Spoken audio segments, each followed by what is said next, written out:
విఘ్నాలు తొలగాలని వినాయకుడిని పూజిస్తారు. బంగారం కొనాలంటే పెద్ద విఘ్నం అధిక తరుగే. మీ లలిత జ్యువెలరీలో తక్కువ తరుగు. బంగారు నగలు తరుగులో 1% తగ్గింపు. వజ్రాభరణాలు క్యారెట్ కు 5,000 తగ్గింపు. తెలంగాణ ప్రభుత్వం కూడా జాబ్ క్యాలెండర్ ప్రవేశపెడతాం అసెంబ్లీలో అని చెప్పింది ఈ రోజు. యాక్చువల్లీ చెప్పాను కదా, జాబ్ క్యాలెండర్లు ఇవన్నీ డ్రామాలు. 100 ఉద్యోగాలకు 1,00,000 మంది పోటీ పడుతున్నారు. మీరు మళ్ళీ వాళ్ళకు కూడా వయో పరిమితి పెంచి 2 లక్షల మందిని చేస్తున్నారు. 2 లక్షల మంది పోటీ పడ్డా 20 లక్షల మంది పోటీ పడ్డా కూడా వచ్చే ఉద్యోగాలు ఆ 100. మిగతా 99,900 మంది సంగతి ఏంటి? మనం ఎలాంటి భ్రమ కలిగిస్తున్నాం?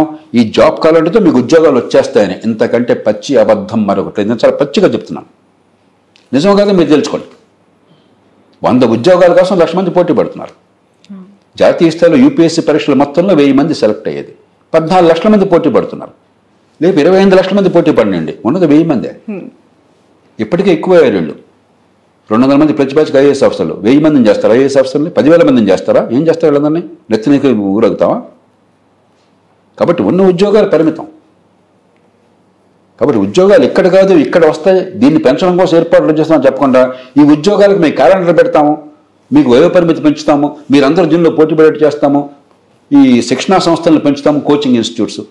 వాళ్ళు కోచింగ్ ఇన్స్టిట్యూట్స్ చాలామంది 100 ఉద్యోగాలు అన్నాయ్యా. మీరు ఎంతమంది వచ్చినా కోచింగ్ కోసం ఈ 100 మంది సెలెక్ట్ అయ్యేదని చెప్పరు. ఒక గ్లామరు. ఐఏఎస్ అంటే బోల్డంత గ్లామరు, డిప్యూటీ కలెక్టర్ అంటే బోల్డంత గ్లామరు, డిఎస్పీ అంటే ఆ జీవితం అద్భుతమైనట్లు లెక్క. ఒక ఫ్యూడల్ తత్వం అది మన మనసుల్లో ప్రవేశపెట్టి గ్లామర్ క్రియేట్ చేసి వీళ్ళందరి జీవితాలను గందరగోళం చేస్తున్నాం. పోటీ పరీక్షలు వద్దని నేను అంటలేదు, ఉద్యోగాలు వద్దంటలేదు. At the same time sir, youngsters కూడా ఈ గవర్నమెంట్ ఉద్యోగాల పైన లేదంటే ఈ గ్రూప్ లేదంటే డిఎస్సి వీటిపైన ఉన్న ఫ్యాంటసీస్ని ఎలా తగ్గించుకోవాలంటే అది పిల్లల్ని ఎందుకు తిడతారు మీరు? తిట్టడం కాదు, సమాజంలో మనందరం బాధ్యత తీసుకోవాలి కదా.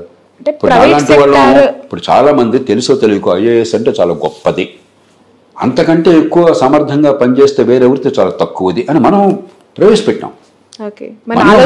అంటే యువత ఎట్లాగా ఆలోచిస్తారు ఇంకో రకంగా. మీరంతా సోషల్ మీడియాలో ఐఏఎస్ ఆఫీసర్ కారు ఎక్కుతుంటే సోషల్ మీడియా అంట, అది పెద్ద గొప్ప అంట, గ్లామరైజ్ చేయటం అంట. ఇలా మనం చేస్తూ ఉంటే ఈ పిల్లల మనసులు చికాకు పరుస్తుంటే, మనం బుర్రలన్నీ ఖరాబ్ చేస్తుంటే పిల్లలు తిడతారు ఎందుకు మీరు? సో ప్రయారిటీలోకి తీసుకోకూడదు ఆ జాబ్స్ అంటే.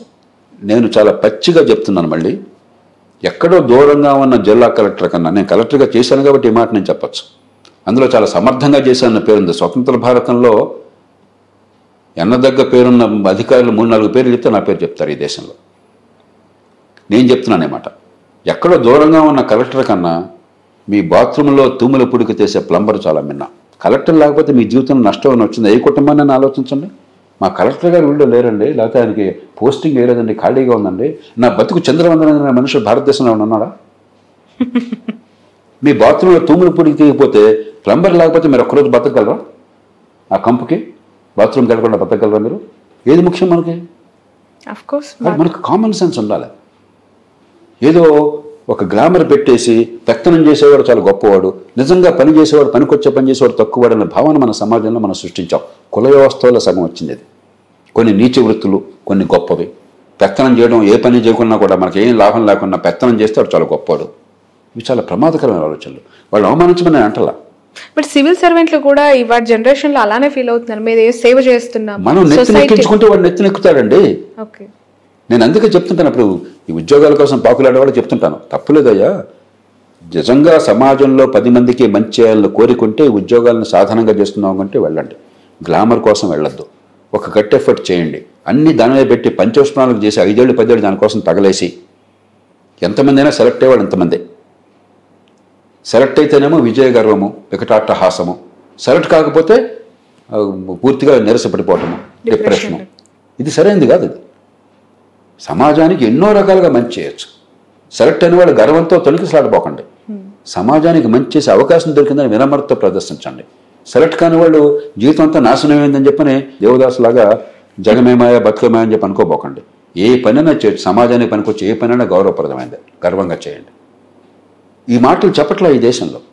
మన సినిమాలు కూడా అదే పనిగా వాళ్ళు వీటి సెలెక్ట్ అవడం చాలా గొప్ప విషయం, వీటికి వెళ్ళడం చాలా గొప్ప విషయం, ఇలాంటి పిచ్చి ఆలోచనలు ప్రవేశపెడుతున్నాయి. డిగ్నిటీ ఆఫ్ లేబర్ లేదు. సమాజంలో పనికొచ్చే ఏ పని చేసినా కూడా గర్వంగా గౌరవంగా బతకొచ్చు తలెత్తుకునే అన్న విశ్వాసాన్ని కలిగించట్లా మనం. నేను అందుకని నాలాంటి వాళ్ళం నేను చెప్పే మాటలు చాలామంది రుచించకపోవచ్చు. జిల్లా కలెక్టర్ కంటే ప్లంబర్ మిన్న అన్న మాట ఎంత ధైర్యం కావాలి ఆ మాట చెప్పడానికి? ఆ మాట చెప్పడం జిల్లా కలెక్టర్ని అవమానించాలని కాదు, ప్లంబర్ని గౌరవించాలని చెప్పని, డిగ్నిటీ ఆఫ్ లేబర్ ఉండాలని చెప్పని, సమాజంలో 10 మందికి పనికొచ్చి ఏ పనైనా గౌరవానికి అర్హమైనది, అంతేగాని కుల వ్యవస్థలాగా కొన్ని గొప్పవే కొన్ని తక్కువని ఆత్మజ్ఞానంతో బాధపడబోకుండా చెప్పిన మాట మనందరి నుంచి మళ్ళీ మళ్ళీ మళ్ళీ జనంలోకి వెళ్ళాలి. ఆ తప్పు మనం చేస్తున్నాం, తల్లిదండ్రులుగా పిల్లల విషయంలో చేస్తున్నాం, సమాజంలో సోకాళ్ళు పెద్దలుగా సమాజం విషయంలో చేస్తున్నాం. ఒక పిచ్చిని మన మనసులో ప్రవేశపెట్టి తర్వాత మనం పిల్లల్ని తిడుతున్నాం. ఈ బాధ్యత పెద్దలు చేసుకోవాలి. రైట్ సార్, 2 రాష్ట్ర ప్రభుత్వాలు పనితీరు పైన మీ కామెంట్ ఏంటి? ఎట్లా పనిచేస్తున్నాయి? ఇక్కడ రేవంత్ రెడ్డి గారు ఖజానా లేదంటున్నారు, అక్కడ చంద్రబాబు నాయుడు గారు సూపర్ 6 అమలు చేయాలంటే ఖజానా ఖాళీ ఉంది బట్ చెయ్యాలి అంటున్నారు. ఖజానా ఎక్కడో దేవుడు మనకు డబ్బులు ఇవ్వడు, ఖజానాల డబ్బులు మన పన్నుల డబ్బుల్లోంచి వస్తుంది. అఫ్ కోర్స్ సంపద సృష్టిస్తాను అన్నారు ఎలక్షన్స్ టైంలో, బట్ ఇప్పుడు ఎందుకు ఖజానా ఖాళీ ఉందని చెప్పి? తెలంగాణ తీసుకోండి, రెండుకి వేరు వేరు రకాల సమస్యలు. తెలంగాణ తీసుకోండి, తెలంగాణ ఏర్పడినప్పుడు 2014లో దేశంలో అతి ఎక్కువ మిగులున్న రాష్ట్రం తెలంగాణ. 1,16,000 కోట్ల రూపాయలు రెవెన్యూ మిగులున్నట్టుగా చూపెట్టారు అన్నాడు 5 ఏళ్ల కాలంలో. 14వ ఆర్థిక సంఘం నివేదికలో స్పష్టంగా పేర్కొన్నారు. తలసరి ఆదాయం హైదరాబాద్ నగరం పుణ్యమా అని చెప్పని చాలా ఎక్కువ ఉన్న రాష్ట్రం, ఇప్పటికి కూడా తలసరి ఆదాయం చాలా ఎక్కువ ఉన్న రాష్ట్రం, దేశంలో నెంబర్ 1 నెంబర్ 2గా వస్తుంది. పెద్ద రాష్ట్రాల్లో పోస్తే నెంబర్ 1 తెలంగాణ. బంగారం లాంటి రాష్ట్రంలో అయితే డబ్బులు వృధా చేశారు, రాచరిక పోకడలతోనో మూర్ఖపు పథకాలతోనో, లేకపోతే తాత్కాలికమైన సంక్షేమానికి పెద్దపీట వేశారు. గత ప్రభుత్వం కొంతవరకు బ్యాలెన్స్ పాటింది, వృధా అయింది కానీ డబ్బులు వృధా అయినాయి కానీ కొన్ని పథకాలకి. కాళేశ్వరం లాంటి పథకాలు డబ్బు ఖర్చు ఎక్కువ ఫలితం తక్కువ అని గట్టిగా వాదించిన వాడిని నేను, గొంతు విప్పినవాడిని నేను. ఇప్పుడు మాట్లాడలేదు, ఎందుకంటే పని అయిపోయిన తర్వాత నష్టం జరిగిన తర్వాత మాట్లాడేందుకు? ఇప్పుడు అందరూ మాట్లాడడం మొదలెట్టారు. నానాడు ఒకటి నోరెప్పల సకాలంలో అయిపోయింది, అలాంటి చాలా జరిగినాయి.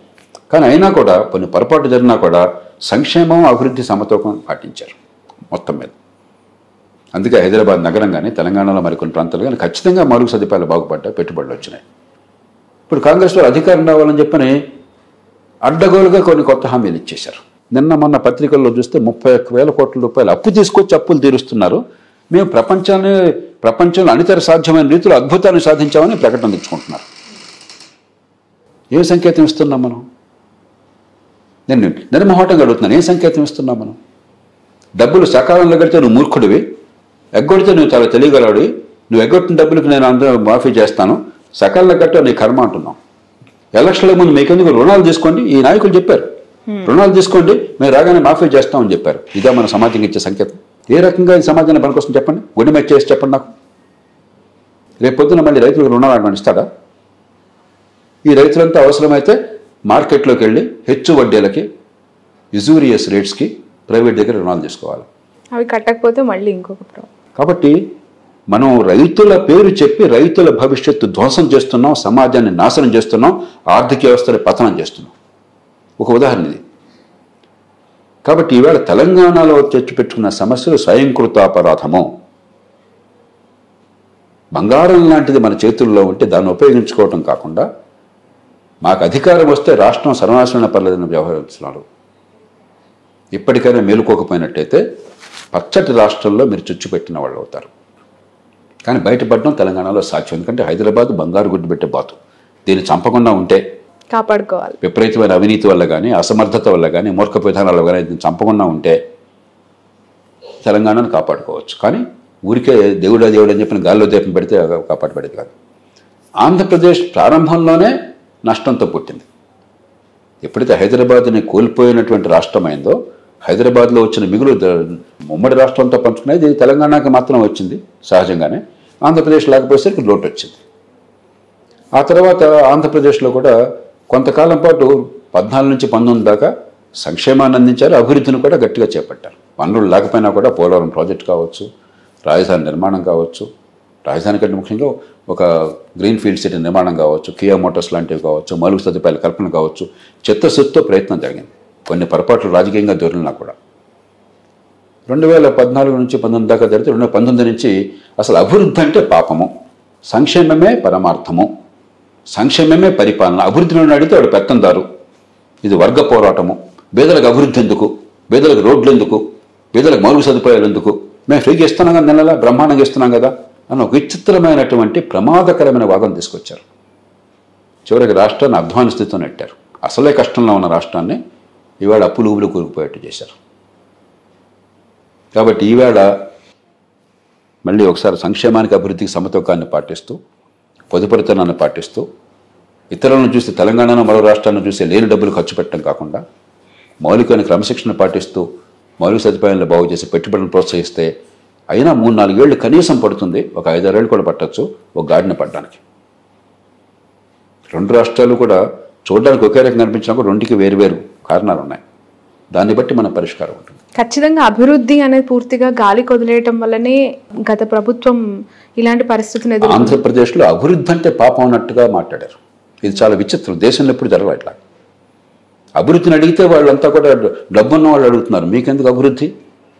అది ధనికుల కోసం, డబ్బున్న వాళ్ళ కోసం అభివృద్ధి, పెత్తందారుల కోసం అభివృద్ధి. ఇది వర్గ పోరాటం, మేము ఈ వర్గం కోసం ఉన్నాం. చాలా విచిత్రమైన ప్రమాదకరమైన భాషను వాడారు, ప్రమాదకరమైన ఆలోచనలు పెట్టుకున్నారు, ప్రమాదకరమైన చర్యలు చేపట్టారు. పేదలకి పెత్తందారులకి పోరు అని చెప్పి ఒక స్లోగన్ కూడా. ఇంతకంటే మూర్ఖమైన వాదన, మళ్ళీ స్పష్టంగా విస్పష్టంగా చెప్తున్నాను, ఇంతకంటే మూర్ఖమైన వాదన మరొకట్లేదు. ఎందుకంటే మూర్ఖమైన వాదన మరొకట్లేదు. ఇప్పుడు ఇతరుల పట్ల ద్వేషాన్నో లేకపోతే అసూయను పెంచడం చాలా తేలిక నిమిషంలో. కానీ ప్రపంచంలో ఎక్కడ అలా చేసినా కూడా ఆ దేశాలు సర్వనాశనం అయిపోయినాయి.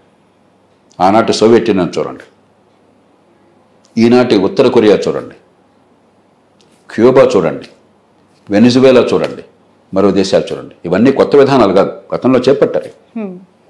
ఉన్న సంపదను ఎట్లా పనికొచ్చేట్టుగా చేయాలి, ఉపాధి కల్పన కోసం ఎట్లా పెంచాలి, కొత్త ఉత్పత్తి కోసం ఎలా చేయాలి, కొత్త పెట్టుబడులకు మనుషులు ఎట్లా వెళ్ళాలి, దాని నుంచే అభివృద్ధి, దాని నుంచే ఉపాధి, దాని నుంచి పేదరికం పోవటం ఉంది. కానీ అప్పులు చేసి లేకపోతే నోట్లు గుద్దేసి డబ్బులు పంచితే పేదరికం పోతున్న ప్రపంచంలో ఒక్క దృష్టాంతాన్ని చూపెట్టండి నాకు. అదే నిజమైతే అప్పులు చేసి నోట్లు గుద్దేసి డబ్బులు పంచితే పేదరికం పోయేటే ప్రపంచంలో పేదరికం ఎందుకు ఉంటుందండి? 5 నిమిషాలు. ఇది 5వ తరగతి పిల్లలు చెప్పే మాటలేదు. ఆ స్థాయి ఆలోచన ఇది. పాపం పిల్లలకు తెలియక డబ్బులు అదే పనిగా ముద్రించేసి పనిచేస్తే బెదరగా పోతుంది అనుకుంటారు. పిల్లల విషయంలో అనుకోవటం ఆశ్చర్యపడ్డాం. నాయకుడు అనబడేవాడు, అధికారి అనబడేవాడు, ఇంగిత జ్ఞానం ఉందనుకున్నటువంటి గాడిద అప్పులు చేసి డబ్బులు పంపిణీ చేస్తే బేదరకం పోతుంది అనుకుంటే ఆ మాట ప్రజల ముందు ప్రచారం చేస్తే అంతకంటే మూర్ఖత్వం ఇంకేమైనా ఉందా? అంతకంటే అజ్ఞానం ఇంకేమైనా ఉందా? అంతకంటే మోసం ఇంకేమైనా ఉందా? బట్ సార్, ఆ సంక్షేమ పథకాల గురించి మాట్లాడుకుంటే ఇప్పుడు కూడా ఈ కూటమి ప్రభుత్వం సూపర్ 6 అనే పథకాలకు సంబంధించి ఇంత ఎర్లియర్ స్టేజ్లోనే చాలా ఇబ్బందులు పడే పరిస్థితికి వచ్చింది. ఖచ్చితంగా ఏమైందంటే, రాజకీయంగా మీరు ఊబిలో కూరుకుపోయిన తర్వాత సంక్షేమం అనేది అందించకుండా ఓట్లు అసాధ్యమైన పరిస్థితి వచ్చిన తర్వాత సంక్షేమాన్ని కాదు అన్న. అందుకే సంక్షేమం వద్దని అంటలా. కానీ సంయమనాన్ని పాటించండి, పొదుపరితనాన్ని పాటించండి, ప్రజలకు వాస్తవాలు నచ్చ చెప్పండి. కనీసం అప్పు చేసి పప్పు కూడా తినకుండా ఉండండి. మీకు వచ్చేటువంటి పన్నుల డబ్బుల్లోంచి మీరు జీతభత్యాలకి, వడ్డీలకి, సంక్షేమానికి ఎంతైనా ఖర్చు పెట్టండి, మీ ఇష్టం.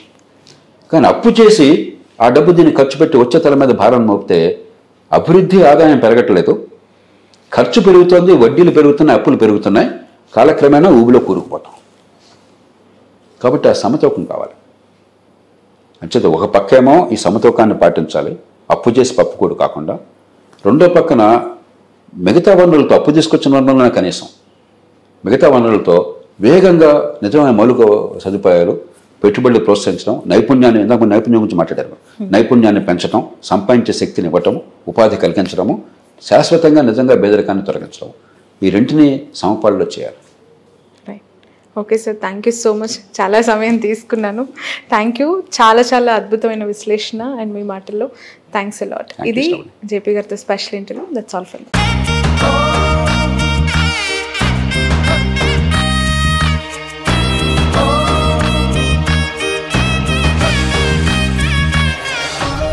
విఘ్నాలు తొలగాలని వినాయకుడిని పూజిస్తాం. బంగారం కొనాలంటే పెద్ద విఘ్నం అధిక తరుగే. మీ లలిత జ్యువెలరీలో అది లేదు, మార్కెట్లోనే తక్కువ తరుగు. వినాయకుడి కటాక్షంతో అందరింట్లో బంగారం, వజ్రం, వెండి నిండాలి. బంగారు నగలు తరుగులో 1% తగ్గింపు. వజ్రాభరణాలు క్యారెట్కు 5,000 తగ్గింపు.